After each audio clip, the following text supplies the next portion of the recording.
ਹੀਰ ਵਾਰਿਸ ਸ਼ਾਹ ਦਾ ਸਭ ਤੋਂ ਪਹਿਲਾ ਸਬਕ ਹੈ ਦਰ ਹਮਦੇ ਬਾਰੀ ਤਾਲਾ। ਅਵਲ ਹਮਦ ਖੁਦਾ ਦਾ ਹੋ ਵਿਰਦ ਕੀਜੇ,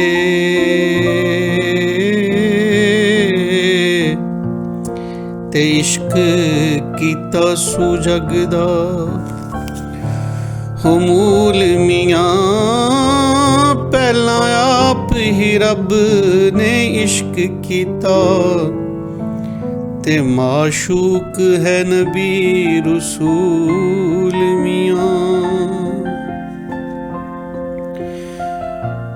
ਉਹ ਇਸ਼ਕ ਪੀਰ ਫਕੀਰ ਦਾ ਉਹ ਮਰਤਬਾ ਏ,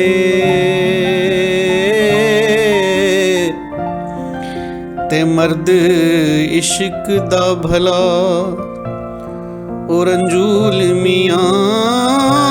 ਪੜਿਆ ਇਲਮ ਨਾ ਰੱਬ ਦੀ ਤਮ ਹੁੰਦੀ, ਤੇ ਇੱਕੋ ਇਸ਼ਕ ਦਾ ਹਰਫ ਉਹ ਮਾਕੂਲ ਮੀਆਂ। ਤੇ ਇਸ਼ਕ ਬਾਜ ਨਮਾਜ਼ ਦਾ ਹਜ ਨਹੀਂ,